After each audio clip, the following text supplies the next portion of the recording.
Welcome to the Trailblazers. I'm your host, Perry Rarick. The purpose of this interview series is to share with you interesting discussions I have with business leaders and thought leaders. They're innovative, thought provoking, they're experts in their field, and they're not afraid to challenge the status quo. My guest today is Michelle Rovner. She is the Director of Marketing for the Professional Society for Health Economics and Outcomes Research, more commonly known as ISPOR. Michelle is a marketing and communications professional with over 20 years of diverse experience across nonprofit, for-profit, and government sectors.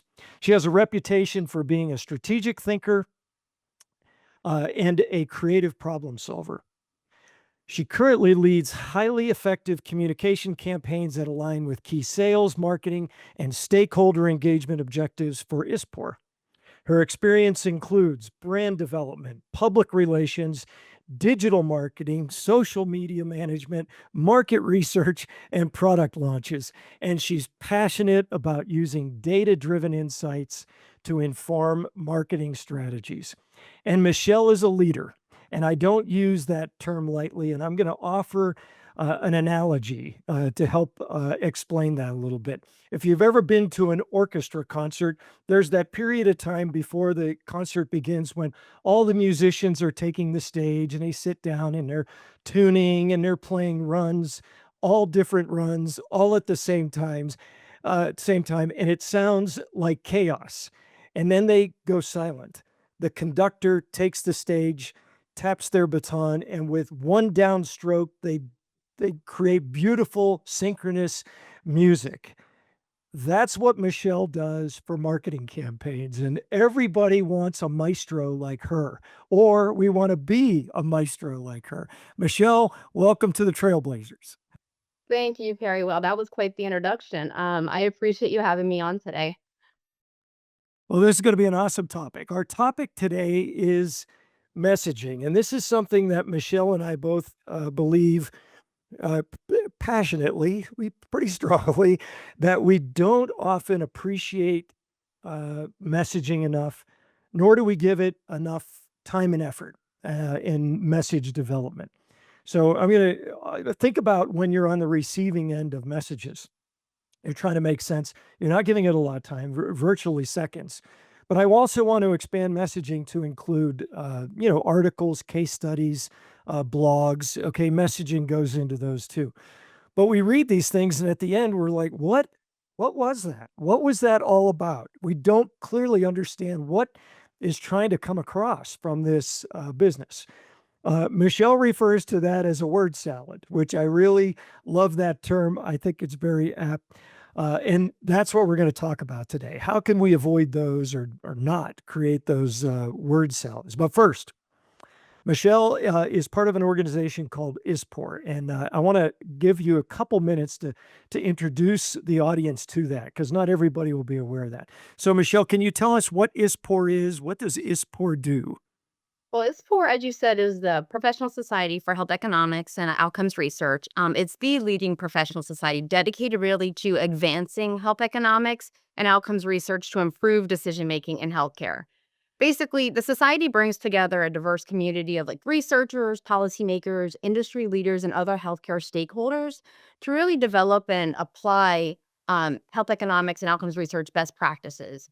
ISPOR's vision really is a world where healthcare is accessible, it's effective, it's efficient, and really affordable for all. I mean, we really believe that healthcare decisions should be informed by best the scientific research derived from rigorous and proven methodologies. And people ask us what HEOR is, and it really focuses on evaluating the economic impact of and patient outcomes of medical treatments, drugs, and intervention. And health economics and the outcomes research pieces help stakeholders make informed decisions about the cost effectiveness and resource allocations and patient care. And so, we talk about really, you and I talk about messaging a lot. And one of the things that I wanted to hone in on here is ISPOR is really about being something bigger than ourselves. And that's why I came to ISPOR. My background is quite diverse, but that's what drew me to ISPOR on being something really, as you and I had talked about, being participatory in something that's more than just ourselves. I'm so glad you bring that up. That is so important. There's a generation out there that not to say that my generation or your generation didn't feel this way, but there seems to be a younger generation that they care about the bigger picture, what they're part of. And I think no industry, really, this industry is all about that. Everybody I talk to in this industry, in the pharmaceutical and healthcare industry, has this calling to help other people. It's a shame it doesn't come across, but everybody has an opportunity to tie their messaging to that bigger drive, that bigger outcome that we're all looking for. So, thanks for bringing that up. Yeah. So Okay, so messaging. So what is messaging? So how do you define that? If you're talking to a group of people, I think there's just a lot of assumptions, and a lot of them are wrong. So what is messaging to you? Oh, messaging is hard to really define in like a word. People want like a textbook definition of messaging, and I challenge anyone who actually has one. But really, messaging is about it's what it's really about. It's about clearly and effectively communicating. We use the word brand promise to be corporate and whatnot, but it's really communicating to invoke an action or an emotion in someone that builds a greater, deeper relationship.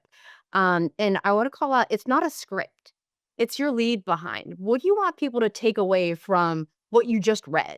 Right. And so that's really to me what messaging really means and really what you want to convey in any type of communication. What is your lead behind? And that's what I really want people to start understanding when they craft messaging. It's not exactly the words. It's what you want what you want to leave something with. So I'd like for you to talk about leave behind. So because some people create packets. This is a leave behind. You Mhm. come to my booth at a trade show. I've got a leave behind. You're going to take, and of course it goes into the garbage. You're talking about something a little deeper than that. I am.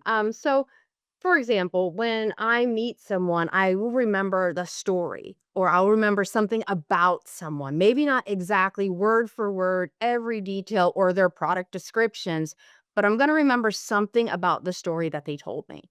Or I will remember something or how I felt when I was talking to them. I'm like, oh, we had so much fun. I don't remember what he said, but I was laughing and we were having a great time. And oh, I remember it was blank, blank, and blank.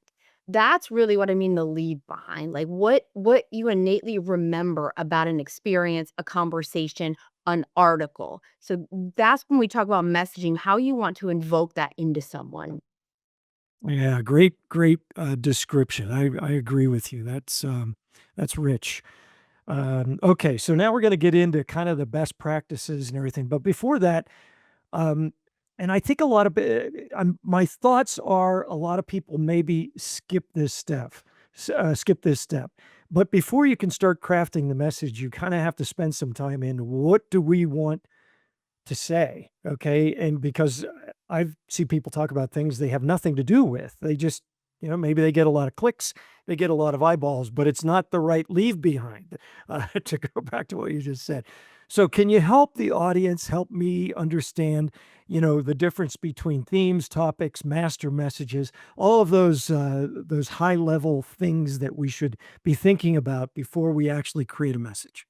Yeah, and it's funny because you started with what do we wanna say? I start with, what do I want people to do? Right? So what's my goal? Like, what am I trying to get you to do with whatever I'm saying to you? Because, communicating for communication's sake in marketing is really not effective. It's just noise. So I start with, what do I really want people to do with this information? Do I want them to download something? Do I want them to register for something? Or do I want to just inform them about something? Like, do I have a new product launch, press release?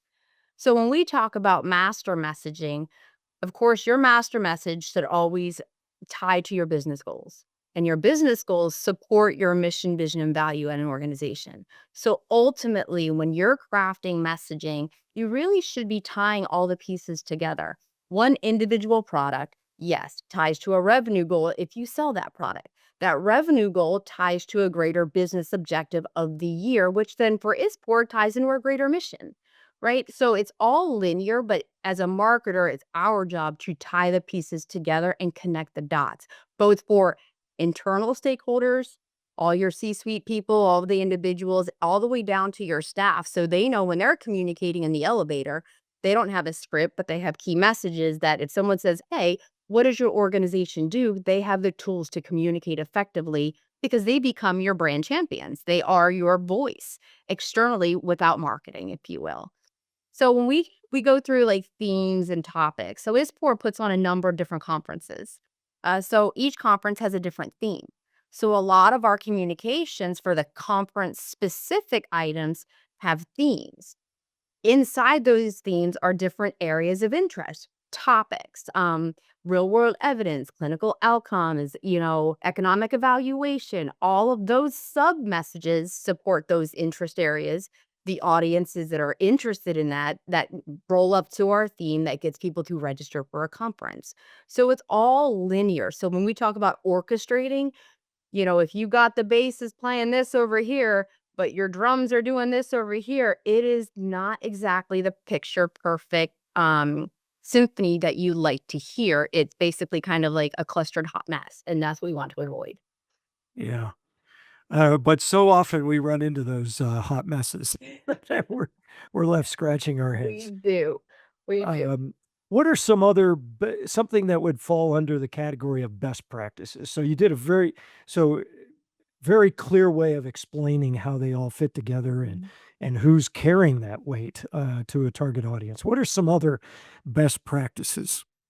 So if you're, I think it's based on what audience you're talking to. So some of that is crafting your messaging with clarity and transparency to the audience in which you want to deliver the message to, right? To which you want to deliver the message. You want to be consistent. That's both internal and external. It's not one size fits all. Like, oh, we have this brand positioning statement and this is what we're going to communicate. It doesn't work that way. You have to make it resonate with the audience that's receiving this message. If I go to my 11-year-old and I say, Dakota, here are all of the things that I'm doing today at work, he's not going to understand a word I'm saying. That happens in the real world all the time. You break it down and you make it relatable.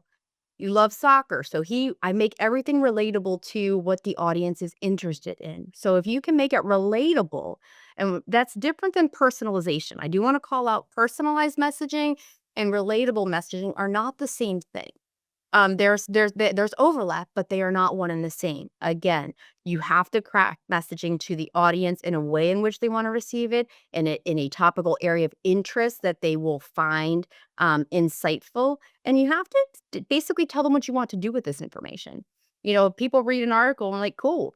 What do you do next? From a marketing perspective, we want to continue them down the funnel. I mean, the typical sales funnel, the engagement funnel, whatever verbiage you use there, you want to drive them to make a decision with your organization.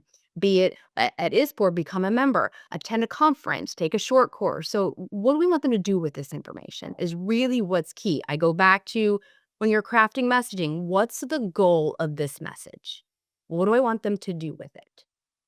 Great, and be explicit. I think it's okay to say, contact us or here's another something to read. Read this. Yeah. Great stuff. What's the difference between personalized messaging and something that's relevant? Can you help me understand that? Yeah, so personalized is when in from a pure marketing perspective, when I personalize something, it is more of a here's a behavior that you took that I knew you took this behavior and I'm going to serve this to you because you personally took this behavior. Personalization over the course of the last few years went from cool to creepy, back to creepy cool. And I think it's kind of more back into creepy. I'm like, how do you know this about me already? And I think audiences and consumers are not getting put off by it, but they're like, that's kind of creepy. Like, I don't like you knowing this much about me. Where when you talk about interest communication, it's like, hey, based on you've gone to a couple of our conferences in the past. We know that in your profile, you said you are interested in getting communications about this topic. Here's some communications about this topic that you told me you were interested in, not that I found out based on your behavior on my website. So that's where they're minor nuances, but I think they're really important when you're communicating to larger audiences with multi-stakeholders involved in that audience group. So that's just a little bit. I mean, there's a lot of technical differences, but at a generalized blush, that's how I would define the differences from what I've seen in my career. That's brilliant. That was a great, great description. I love your evolution, describing from, cool to creepy, because I remember having conversations, with salespeople who were wanting to follow up, and if I tell them I know they read something, that seems creepy, but I think everybody has come to accept that now.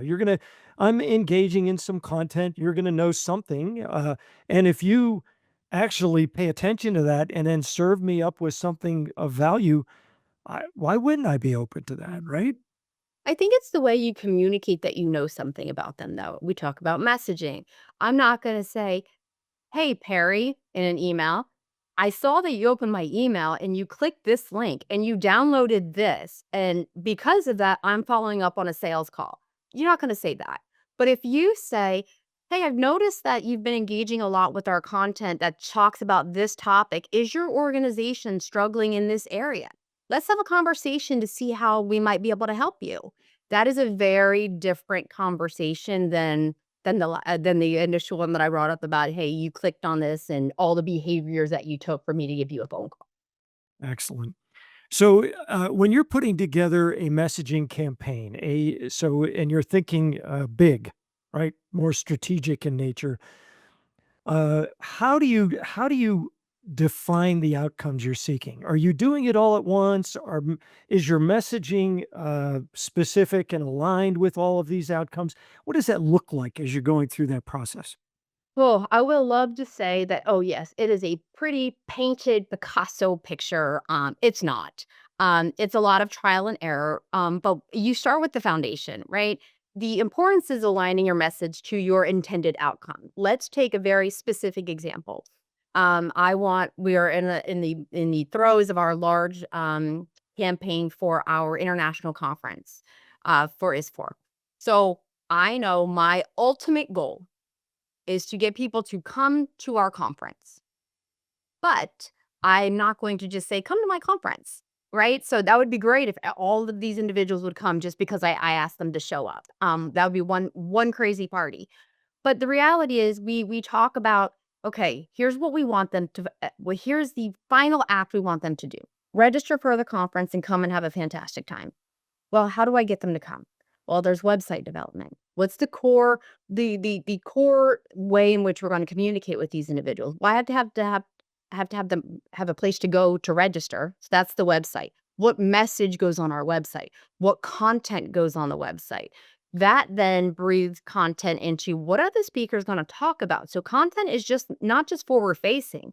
There's a whole lot happening behind the scenes on plenary development, sessions that we're going to have, what content is going to be on all of the branding images on site, what is our directional signage going to say, what's the escalator going to say as people are going up the escalator. All of those all have to support your overarching message, and your overarching message should tie into, we have themes at our conferences, but that theme supports our greater organization's mission, vision, and values.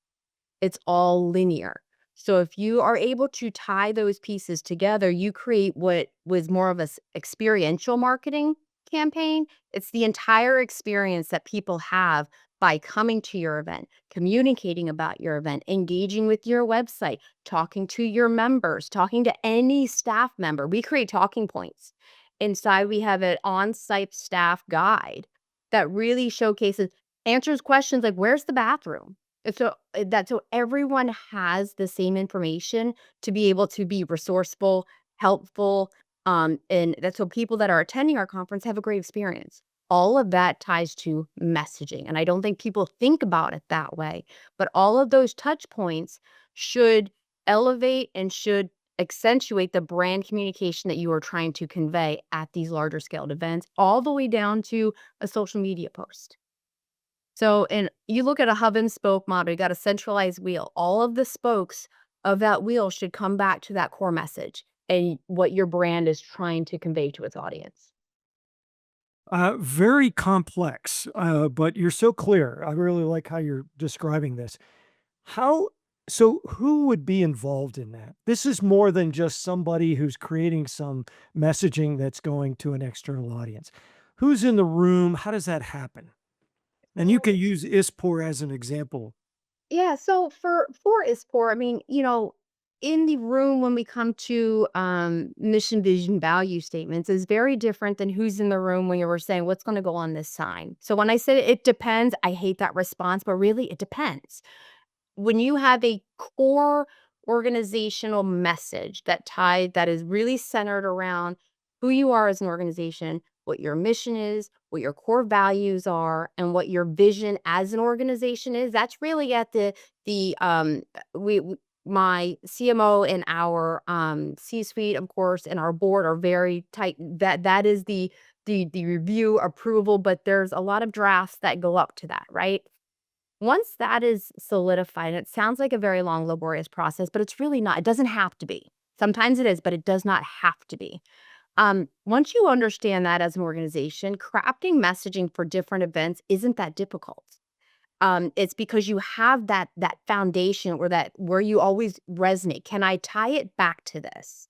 And that's, I hate to use the word North Star, but if you've got your guiding principles and you know where you have to connect your messaging, that is the biggest step that an organization can take when you're creating ancillary messaging that supports that. And ancillary being at multiple different conferences, whether it's a member community group or any other tactical thing. So that is for when we're looking at messaging, what am I gonna put in this ad for this day? That is marketing.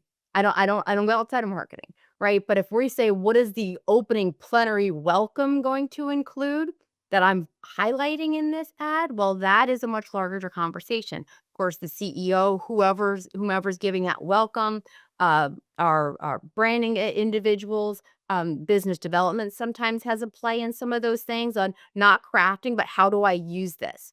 So we talk about audiences, we'll create talking points or core messages to convey for business development, for our member groups, for speaking with students, because we have a student population in our customer base. So it's really tied to who your audiences are, which will inform who should be in that room when crafting and delivering messaging. Yeah, great stuff. Okay, so I want to you touched on it a little bit. I want to go into it a little bit deeper on understanding your target audience. Understanding having empathy for your target audience, how that finds itself into your messaging. This may go back to the relevant. You differentiated between, personal and relevant messaging. So can you talk a little bit about how you do that? Well, understanding target audience empathy can be tough at times, especially for I'm a type A communicator, right? So I'm very to the point in a lot of ways. But really target audience empathy really boils down to your ability to really relate and kind of anticipate the emotions based on needs and desires and the pain points of your audience. You really have to do your homework on understanding what the pain points are of this target audience before I craft a message to talk to them. I don't want to pretend I know what they're going through when I haven't done my research to learn what they're going through. So one of that is, basically have to put yourself in the shoes of your customer that you're talking to. As marketers, we need to remember that because sometimes we want people to do this, but we don't know why they're not doing to or taking the desired actions. We are all using our own experience as customers to help develop the empathy for our target audience. And by doing so, you can really create more relevant, dare I say, authentic, effective marketing messaging that really has the potential to resonate more deeply with people, which ties back to being part of something greater than themselves. It sounds very lofty, but very basic steps to be like, here's a pain point, here's a solution. Now, you make it sound. I mean, you make it sound simple. It's it's hard to do. And some people just don't seem to want to go there to understand. It can be as complex as market research, very complex market research, and you certainly have experience in that. But how would you encourage somebody like who says, we haven't ever spent any time trying to really understand, like, try to develop empathy to walk in the shoes of our target audience. How do I get started? What would you recommend to them? So, if you're a large organization doing B2B, it's a very different conversation than B2C, business to consumer, if you will. So, an hour at ISPOR, I use a lot of our internal stakeholders. We have a whole membership community, right? We have our subject matter experts, we have researchers, we have scientists on staff. I ask them, will this resonate with you? Put your researcher hat on for a minute.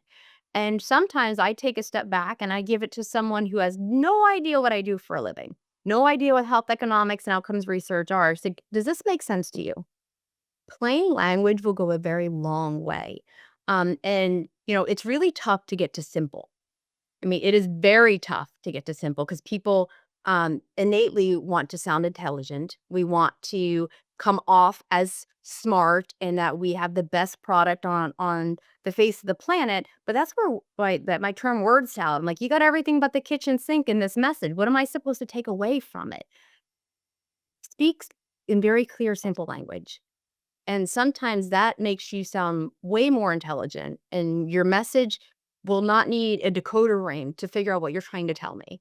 And so that's where I really utilize my resources internally. But if I were looking to convince someone to make a large spend, sometimes the large spend is necessary, especially when you have no idea why your audience is not engaging with you or you don't have your landscape analysis. So I think there's a time and a place for market research, but it doesn't have to be this large spend. Sometimes it's just asking people a question and say, "Hey, if you were reading this, would you understand what I'm trying to convey?" And say, "Read this and tell me what you took away from it." And if they don't take away anything close to what you're trying to convey, your message is wrong.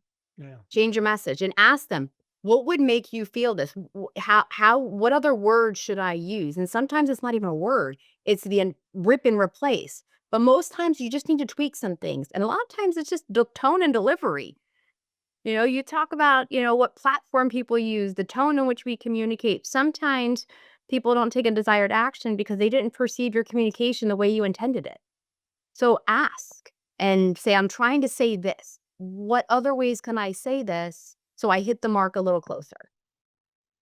I uh, I remember talking to somebody a few years ago about when they went through a drill when they reviewed copy, they just highlighted all the I, me, we words and, and would highlight them in yellow, give them back to the client, and say, "Listen, this is all about you." How do you? So I want to. You said tone. Words matter. What kind of words do to be more inclusive and engaging with the target audience? There's ways to do that. How do you suggest that people go about that? Well, it's very like I said, it's hard to get to simple. So there's not a silver bullet here by any stretch of the imagination. But what I would say is when you're talking to a larger audience, try to stay away from corporate jargon. That's part of it. We use the word leverage your expertise and blank, blank, and blank, and that's great. But when you say leverage, what does that mean? In education, benchmarking is great. Like, we talk about, where are you at on the scale of 1 to 10? Where do you rate yourself? Ask the reader a question to make them pause for a hot second, because I have the attention span of a gnat. So if you don't catch my attention right away, it's a constant scroll. It's swiping on your phone. How do you get people to pause? And when you get people to pause, then people are more apt to read further and listen to your message. But you have to capture them first. Word salad's not going to capture them. I mean, those are great headlines and things of that nature, but how do you really truly engage them? And the words sometimes to use really are ones that, and again, not a one size fits all. But sometimes when we're communicating with individuals, especially face to face, you're able to ask them those questions. You can't do that when you're delivering a marketing communication message across the board. And we try to talk to everyone at the same time, the same way. And unfortunately, batch and blast marketing doesn't work. It is for pure awareness purposes. But how do you really talk to audiences the way in which they want to be spoken with, not to? How do you engage with them on an interest level? And that's where that personalized message comes from. That's where the interest area communications come from, and that is where you're more apt to be able to remove corporate jargon and speak to them like a human being. And I think it's at that level where you really can hone in on conversational tone and telling people a story. Remember that time when? And sometimes people, when you invoke nostalgia in people, you have an emotional response. And again, we talk about the leave behind. They may not remember what you're trying to sell them, but they're going to remember you and they'll remember the story that you told, which will then lead them, oh, I remember now. That was ABC brand. And that I think has much greater value than just jamming product specifics down someone's throat. I think I heard a statistic not long ago that on especially on social media, it's like 3 seconds. You have somebody's gonna spend, 3 seconds, even if it's worthwhile, and then they move on. So, to your point, you don't have a lot of time to capture somebody's attention. Something you said really resonates with me. I think it's very striking. Asking a question and, and as you described that, it's messaging with the reader in mind, but, we talked about, well, what does your reader care about? Your target audience care about? Well, what you're talking about is as you're creating messaging, kind of immersing yourself into the target audience experience working through your messages. Can you talk a little bit more about that and how important that is? Yeah, you see a lot of campaigns on social media. Did you know? And we use some of them at ISPOR. Did you know that blank, blank, and blank? Some of that I think can evolve into educating people on the cost of inaction. If it's specifically tied to a product or attendance at a conference or taking education, is utilizing messaging that really demonstrates a cost factor because everything's kind of tied to the bottom line sometimes in businesses, specifically for profit. By not doing this, you could be losing X, Y, and Z. By not taking these steps in your education, these products may not be able to be developed. By not, so we talk about what's in it for them, and that's really what's in it for them, but they don't know it. So it's part of that telling them something that they don't know and getting them to pause and think about, oh, do I really need to save this money or do I have to earmark this? Because if we don't do these things, we could be risking this. It's risk reward, right? And let them pause and internalize that a little bit. And of course, you want to be fun. You want to be all of these things all at the same time. And quite frankly, and I know some of my marketing buddies will completely differentiate for me on this one. You can't be everything to everyone all the time. And I think that's part of our problem. We try to be everything to everyone all the time. You can't in one message. You can if you segment your audience, you segment your messaging, you segment the tactics that you employ to communicate them. That is the only way that I see organizations being able to try to achieve that everything to everyone, which I don't think is achievable, caveat, but there's a way in which we can try to get to that point, quite frankly. I want to go back to something you said earlier. And the fact that I'm going back is going to upset some of the people will hear this. You said, it was a trade show example or a conference example. Hey, we're going to be at this trade show, booth number, come and see us. All Mhm, right. And I want you to use that example of and give us a better way to do that mhm. within the context of cause and effect. My messaging can be aligned for an impact that I want, but it's not necessarily I don't state the impact. Is that a fair question? I think it should be aligned for an engagement, not an impact. And an engagement and an impact are two different things, right? So, for example, at our conference, ISPOR has its own booth on its own trade show because it's basically, I call it information central, right? It's the, my app doesn't work. How do I get it to fix? Which our app, is great, but there's always that question. There is the question of, hey, I know ISPOR is doing this as a member. How can I do A, B, and C? So we have those conversations, but we actually create booth events, educational events in the booth that say, "Hey, want to learn how to get more involved in our member groups? Come to this event at the booth on this date and time because that's an engagement with our new members. Are you new to this conference? Have you never been to this event before? Come to our booth. We're going to give you an introductory walkthrough of all of the things that we recommend that you cannot miss while you're here."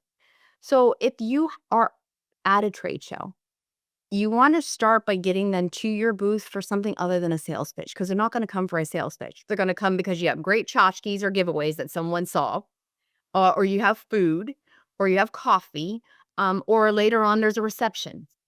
So those are the primary reasons people come to different booths at trade shows. I mean, yes, you do. I don't wanna, undermine trade shows, but I'm just being very real in as a marketer. I'm like, "Okay, if I don't have these things, is anyone gonna come to my booth? How do I get people to come?"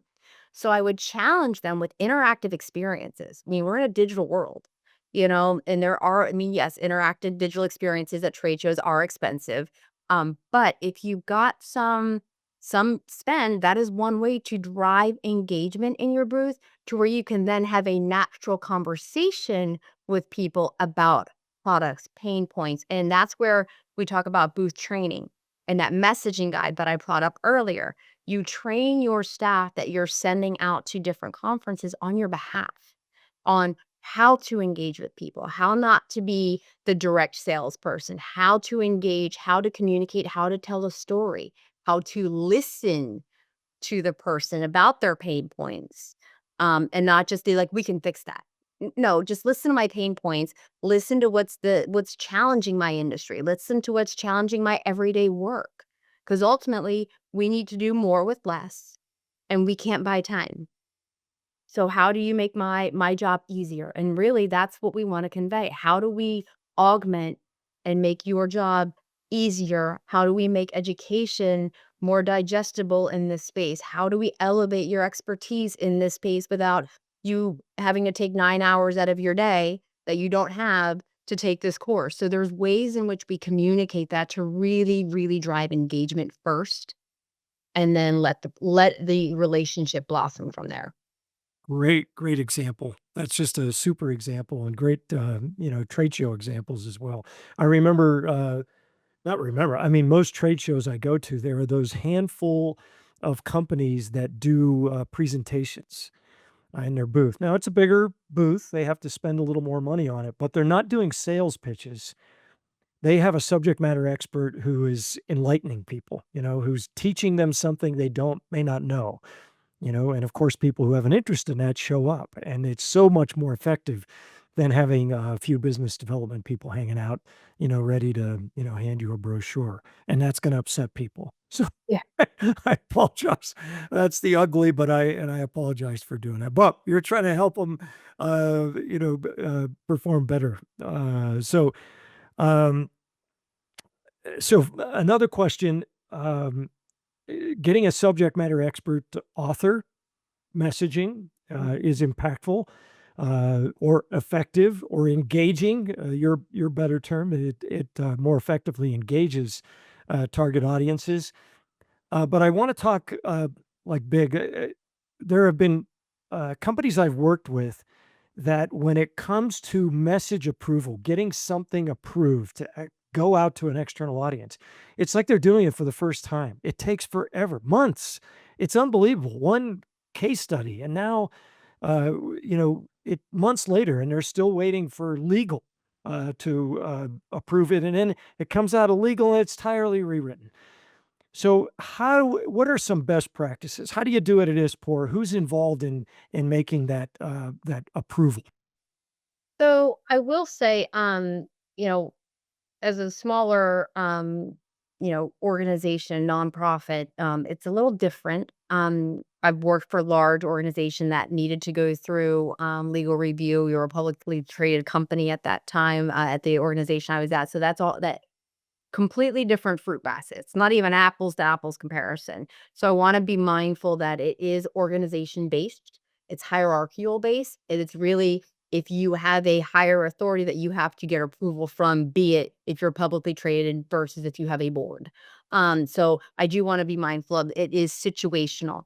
What we work on is, of course, again, when you have that core message that's been approved, if you can tie it back to those things. When we do anything that would be a press release announcement, for example, we all know press releases when they come into, if you've got another organization that you're showcasing in the press release, they may have a whole different review process. Um, Being transparent and upfront and understanding who needs to approve these before the project starts is key.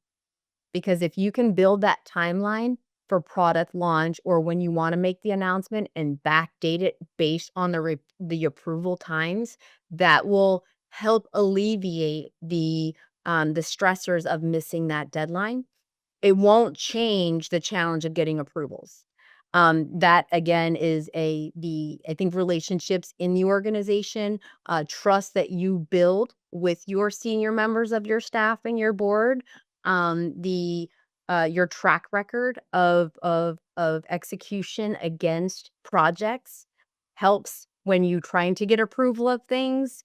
And then quite frankly, when you send things up for approval, sometimes it has to be, hey, I need to get this out. If we want to make this deadline, I need your approval by this day. And giving people that transparency. And it all goes back to being clear, concise, and transparent and what you want people to do with it. That's internal and external. Will not Excellent. change the time that's spent in the review process, though. I don't want to pretend that's a silver bullet because it's definitely not. Sure, yeah, but it can certainly make that process go faster, through the And level setting expectations. I mean, that's really we talk about what we want people to do with it. Internally, we really have to level set. We have an expectation to deliver this message on this day. We want to deliver this message on this day about this thing. We need to do all of these steps by this day. That's so we can get it out by this day. And mapping that timeline. It's project management, really, when you start backdating and understand that the milestones to be able to achieve a result. Sometimes we overthink the delivery and creation process, and sometimes he's just putting benchmarks in there, and are you measuring against those benchmarks appropriately? Yeah, as you describe that, I think of like centralized planning and decentralized or more decentralized execution. There's still an approval process, but it's not like those in the approval process are seeing something for the first time. We've already, yeah, They shouldn't be, and even if they haven't physically seen anything, they should know about it, and that comes with internal communications. Even if it's just situational awareness, we're working on this, we're planning to use messaging from our core messaging document, and we're gonna apply this in this way.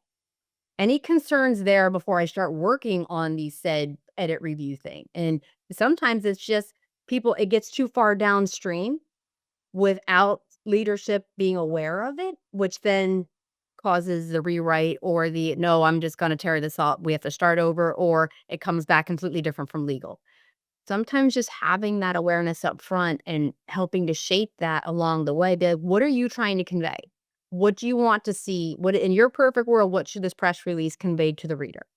And then you start working through that because the words mean things. And then, of course, everyone likes different semantics and things of that nature. Editing for editing's sake does happen. That's so people sometimes feel their need to edit something. You're not going to change that behavior, but you can manage it along the way with proactive management of your own process and being transparent about what that process looks like. great stuff. Really interesting, Michelle. So messaging, the importance of messaging. So many examples of how to do it well. Thank you for all of that. That's a very rich discussion, and you truly are an expert and a maestro at making all of this happen. If somebody's interested, we've talked about ISPOR a little bit. If somebody's interested in getting more involved in ISPOR, how can they do that? Well, is for we do, of course, we have a website. It's ispor.org. We have a number of different conferences that individuals can go to. We have an international conference every year. Our conference this year is in May in Montreal. We have a European conference coming up in November, which will be in Glasgow, Scotland. So we invite people to come to these conferences. Anyone that's in the healthcare stakeholder groups, you do not have to be a health economics and outcomes research professional. There's a lot of individuals that should be aware of health economics and outcomes research that aren't quite sure what it is. So I challenge anyone to come to the website, take a look. And if anyone wants to get in contact with me, I'm on LinkedIn. Feel free to connect. But I do want to leave you with some closing advice. I made a couple comments about it's really tough to get to simple. So to challenge that, I say try not to overcomplicate your message. Be clear, be concise, be authentic if you want to be heard. Great, great advice. So hard to do, but just great advice. Yeah. That's We're really gonna hard to do. should write that on the wall. Just keep it simple. Yeah. And we'll do it. Well, thank you, Michelle. So my guest today has been Michelle Rovner. She is the Director of Marketing for ISPOR, the Professional Society for Health Economics and Outcomes Research. Thank you for being with the Trailblazers today. It's been a pleasure, Perry. Thank you for having me on.